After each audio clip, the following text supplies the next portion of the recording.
So, ayun. Nangati ang mukha ko. There's a lot of dogs outside.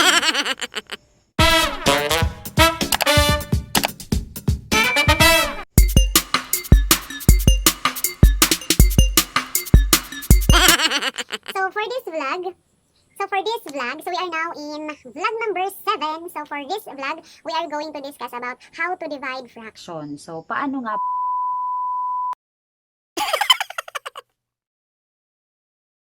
ba mag-divide ng fraction? So, ayun.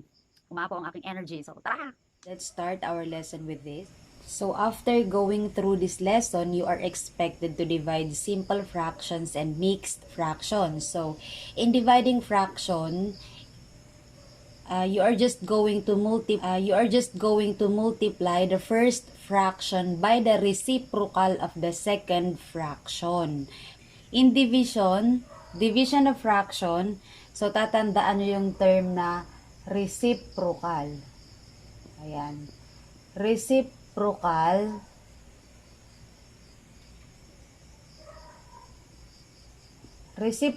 of the second fraction. Tatandaan nyo po, reciprocal of the second fraction. So, when I say reciprocal, the reciprocal of a fraction is found by flipping its numerator and denominator. Make it sure that the dividend and the divisor is always written in its fractional form.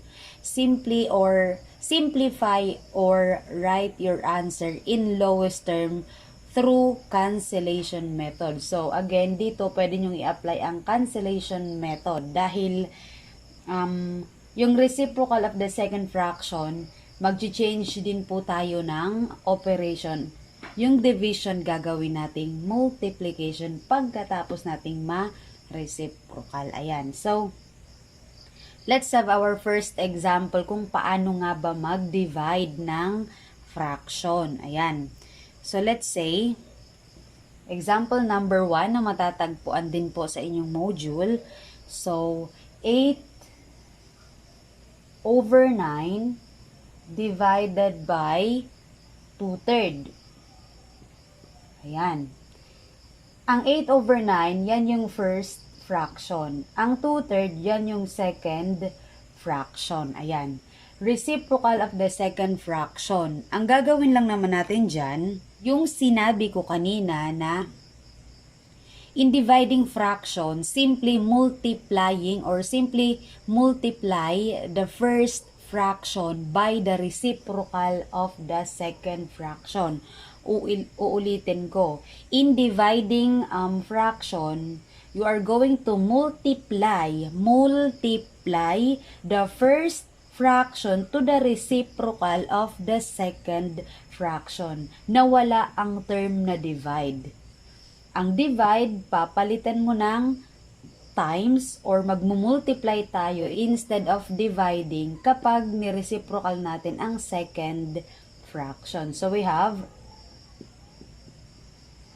8/9 times the reciprocal of 2/3, reciprocal magiging 3/2. When we say reciprocal, kabaliktaran. Babaliktarin mo yung numerator at ang denominator. Ayan. Ang numerator ko na ngayon, naging 3. Ang denominator ko, naging 2. Ito na po siya. Reciprocal of the second fraction. Tandaan, hindi po pwede na ang i-reciprocal nyo ay ang first fraction. Hindi po. Kailangan laging ang second fraction. Tandaan, laging ang pangalawang fraction ang i-reciprocal. Pag ni-reciprocal na po, ang division magiging multiplication. Tingnan po ang pagkakaiba ha. Ayan. So now, balik na tayo sa rule ng multiplication. Numerator times numerator, then denominator times denominator. Pero meron din akong itinuro ng method ng pag-multiply, which is the cancellation method. Ayan, ito pwede tayo ditong mag-cancel. Kung makikita natin ang 3 tsaka 9, pwede nating ma-cancel kasi meron sila ng common factor na 3. So, pwede natin itong makancel. Instead of 3, magiging 1. Etong 9, magiging 3. Paano nangyari? Ang common factor ng 9 at 3 ay 3. So, we have 3 divided by 3 is 1. 9 divided by 3 is 3. Now, yung 2 at saka 8 pwedeng makancel. Meron sila ng common factor na 2. Kaya pwedeng 2 divided by 2 is 1. 8 divided by 2 is 4. Ayan. Kung nakalimutan nyo na ang common factor, ganito lang. 9 at saka 3. Ang factor ng 9 ay 1 times 9 at saka 3 times 3. Ang factor ng 3 ay 1 times 3 lamang. Ang hinahanap natin na common factor ay hindi po 1, kundi greater than 1. So, meron siya ng common factor na 3. Kaya pwede mo siyang ma-divide pareho sa 3. Yung 8 tsaka 2. Ang factor ng 2 ay 1 times 2. Ang factor naman ng 8 ay 1 times 8 at saka 2 times 4. Meron siya ng common factor maliban sa 1 na 2. Kaya pwede mo siyang i-divide sa 2. 2 divided by 2 is 1. 8 divided by 2 is 4. Sa mga hindi po sa mga nakalimot po sa paghahanap ng common factor. Ayan. So we have 4 instead of 8 magiging 4. Over instead of 9 magiging 3. Then copy multiplication. Instead of 3 gawin nating 1. Then instead of 2 gawin nating 1. Balik na tayo sa rule ng multiplication. Numerator times numerator. Denominator times denominator. 4 times 1 is 4. 3 times 1 is 3. As you can see, 4 over 3 is an improper fraction. So, siya ay improper. So, ibig sabihin, hindi pa siya naka-lowest term. So, ilo-lowest term natin ito. 4 divided by 3. Dito na lang. 4 divided by 3. Actually, pwede mo nang i-mental yan eh. Ayan, 4 divided by 3 is 1. 1 times 3 is 3. Then, 4 minus 3 is 1. Again, whole number, numerator, denominator. So, we have 1 and 1/3. Kung i-check natin yan, 3 times 1, 3. Plus 1, 4. Then, copy the denominator. Ayan, babalik ka pa rin dito. So, meaning to say, ang sagot natin for this, so, the quotient of 8 over 9 and 2/3 is 1 and 1/3. So, siya ang kanyang sagot. Ayan. So, kung mapapansin nyo, sa module, ang sagot ay huminto na siya sa 4/3. Pero sabi ko nga, ang improper fraction ay hindi pa siya naka-lowest term. So, lagi nyo po siyang, kapag improper, ang lowest term niya ay mixed fraction. Ayan. So, proceed na kayo sa learning task 1 gamit ang method na ginawa ko. Again, when you divide, just multiply the first fraction to the reciprocal of the second fraction. Ayan, proceed na tayo sa second example. Paano naman kapag sabihin nating fraction na mixed number? Halimbawa, isang proper fraction at isang mixed number o kaya naman parehong mixed number. Paano naman mag-divide kapag ganon? So, let's have this. 8 and 3/5 divided by 3 and 3/4. Ayan. Kapag ganyan po ang binigay, kapag parehong mix, ang gagawin lang po natin dyan ay i-convert lang po natin siya into its improper fraction. Kumbaga, yung mixed na yan, gagawin nating improper. Kung ang improper nga, ginagawa nating mixed, ang mixed naman, kaya din nating i-convert into improper fraction. Yan. Paano nga ulit mag-convert? 5 times 8 times po pagpapunta dyan is equal to 40. Plus 3 is equal to 43. Ayan. Then, copy the denominator. Again, 5 times 8, 40, plus 3, 43. Then, copy the denominator. Then, copy, divide. Then, 4 times 3, ayan, 4 times 3, 12. Plus 3, 15. Copy the denominator. Again, 4 times 3, 12. Plus 3, 15. Then, copy the denominator. Ayan. Now, pwede na natin i-apply ang kanina. Ano nga ulit yung kanina? Multiply the first fraction to the reciprocal of the second fraction. Ayan. So, copy 43 over 5.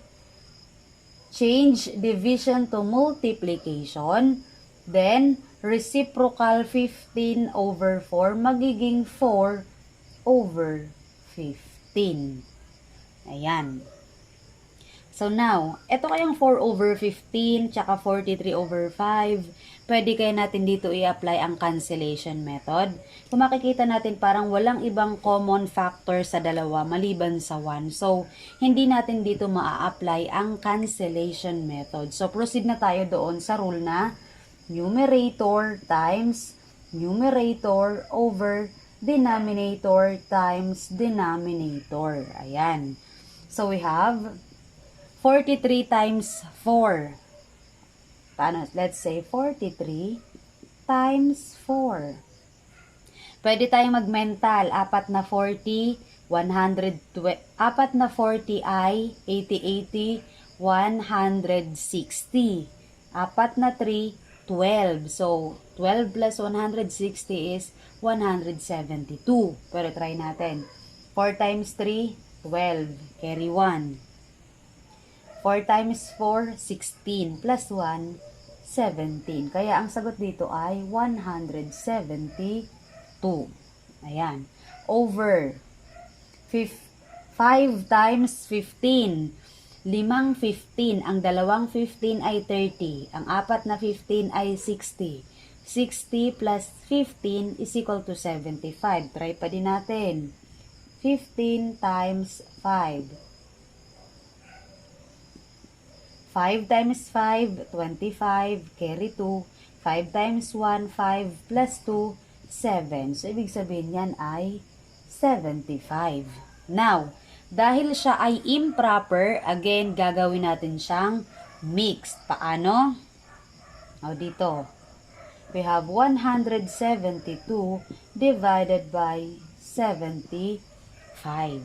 Ilang 75 kaya ang pwede nating makuha sa 172? Sa 100, meron tayo ng isang 75, meron pang maiiwang 25. Sa 72, pwede na tayong, idagdag natin yung 25, so makakakuha tayo ng dalawa lamang. Now, ilan ang dalawang 75? 2 times 5, 10. Carry 1. 2 times 7, 14, plus 1, 15. Ayan. Then, subtract. 2 minus 0, 2. 7 minus 5, 2. 1 minus 1, 0. Again, whole number, numerator, then denominator. So, the answer for this is 2 and 22 over 75. Kung mapapansin natin, ang 22, ang kanyang factor lang naman ay 1 times 22 at saka 11 times 2. Ang 75 ay medyo marami at ang common lang nila ay 1. Kaya yan ay lowest term na. So meaning to say, the quotient of 8 and 3/5 and 3 and 3/4 is 2 and 22 over 25 over 75. Ayan. 8 and 3/5, 3 and 3/4. Ayan, ganyan po ang pagbabasa dyan. May S po dito sa baba dahil ang numerator is more than 1. Kaya 8 and 3/5. 2 and 22 over 75 or 2 and 22 75ths. So now, pwede nyo nang sagutan ang learning task 2. Ayan. Gamitin nyo lang yung method na ginawa ko. Now, proceed na tayo sa learning task 3. Solve the given problems. We are going to solve the given word problem actually. Ayan. So, the first one is, a cook has 2 and 3/4 pounds of ground beef. how many quarter pound burgers can he make? So, ayan, when we say quarter, it is one of equal or equivalent part or 1/4. Sabihin natin ganyan. So, in this problem, number 1, so hindi ko na po siya isusulat, binasa ko lang po. We're just going to divide 2 and 3/4 divided by 1/4. Ayan, kasi how many, ang tanong doon ay how many quarter pound burgers can he make? O yan, quarter pound. Pag sinabi kasing quarter, one of equal or equivalent part. Ayan po. So now, again, kapag isang mixed at isang proper fraction, ang mix ay gagawin mo ng improper. So we have 4 times 2 is 8 plus 3 is 11 over copy the denominator. Then copy, divide, then copy 1/4. Ayan. Again, sabi, kapag nagdi-divide daw, just multiply the first fraction to the reciprocal of the second one. Ayan. So, copy the first fraction, 11 over 4. Then, change division to multiplication. Then, reciprocal of 1/4 is 4 over 1. Ayan. Then, pwede natin dito i-apply ang cancellation method. Ayan. So, dahil may 4 dyan at 4, alam natin ang common factor ng 4 ay 4. So, cancel. 4 divided by 4 is 1. 4 divided by 4 is 1. So, now we have 11 over 1 times 1 over 1. So, 11 times 11 is 11. 1 times 1 is 1. So, ang 11 over 1 ay equal lang po yan sa 11. So, ibig sabihin po, ang magagawa niyang quarter pound sa 2 and 3/4 ay 11. Okay, now for learning task 3, number 2, and number 3, I will explain number 2 and 3. So, a child needs to take 1/6 tablespoon of medicine per day in 4 equal doses. So, how much medicine is in each dose? So, just divide it. Then, for number 3, how many 5/6 cup salt shakers can be filled from 24 cups of salt? Again, just divide it. Again, magtatanong kayo, ma'am. Sa number 3 po, isang fraction at isang whole number. Again, ang whole number po, ang denominator niya ay laging 1. So, halimbawa sa number 3 po, we have 5 over 6 divided by 24, or baliktarin po natin, actually dapat. Ayan, kailangan din po ay marunong kayo kung alin po dapat ang uunahin. Ayan, sabi kasi dyan, how many 5/6 cup, how many 5/6 cup salt shakers can be filled from 24 cups of salt? So, you are going to divide 24 into 5/6 or 24 divided by 5/6. So, you have 24 divided by 5 over 6. Kasi ang tinatanong, ilang 5 over 6 ang mapupuno? Ang magagawa mo sa 24 na yan. Ayan. Ilang magagawa mong 5/6 cup sa 24 na cups na yan. Kaya, mauuna po dapat ang 24. Ayan. Siyempre, kung ano yung malaking number, siya naman talaga madalas ang nauuna. Again, so magiging 24 over 1, then divided by 5 over 6. Again, copy the first fraction. Ayan. Ayan. So, copy the first fraction, change division into multiplication, then reciprocal of the second fraction, which is 6 over 5. Now, pwede bang i-cancel ang 5 tsaka 24? Hindi. So, just continue. So, we have numerator times numerator, 24 times 6. Ayan. Ang 6 na 20 ay 120. Ang 6 na 4, ay 24. So, we have 120 plus 24. So, we have 144. Tama kaya? 6 times 4, 24. Carry 2. 6 times 2, 12 plus 2, 14. Kaya 144. 1 times 5 is 5. Now, let's divide. 144 divided by 5. Ilang 5 ang makukuha mo sa 14? Dalawa. 2 times 5, 10. 14 minus 10 is 4. Then bring down 4. Sa 44, ilang 5? 8. 8 times 5, 40. 44 minus 40 is 4. Again, whole number, numerator, and then denominator. So, we will get 28 and 4 over 5 as our answer. So, we will get 28 and 4 over 5. Yan na po ang final answer. So, ibig sabihin, ilang 5 over 6 ang magagawa mo sa 24 cups? Ang magagawa mo ay 28 and 4/5. Ayan. Then, for learning task 4, you are just going to answer it if it is true or false. If it is true, if it is true, write true, and then if it is not true, if it is false, you are going to correct it. Sabi pala sa direction dyan, write the word true if the statement is correct, and if the statement is wrong, write the words that makes the statement incorrect. Ayan.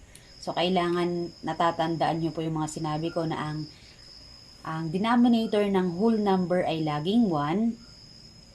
Tapos, kailangan pong i-reciprocal ang second fraction kapag kayo ay nagdi-divide. Ano pa ba? Then of course, ang iba dyan, ang mga tanong naman dito is kailangan nyo pa ding mag-solve para malaman nyo kung tama ba. Halimbawa, yung number 7. The product of 3/4 and another fraction is 5/4. And then yung other fraction na daw yun ay 3/5. Na-satisfy ba ang sagot na 5/4? Pag tinimes mo ba ang 3/4 tsaka 3/5, ang sagot ba ay 5/4? Ayan, mga ganyan. So, ibig sabihin is still you are going to solve it in order for you to know if the statement is correct. Ayan. So, good luck sa pagsasagot.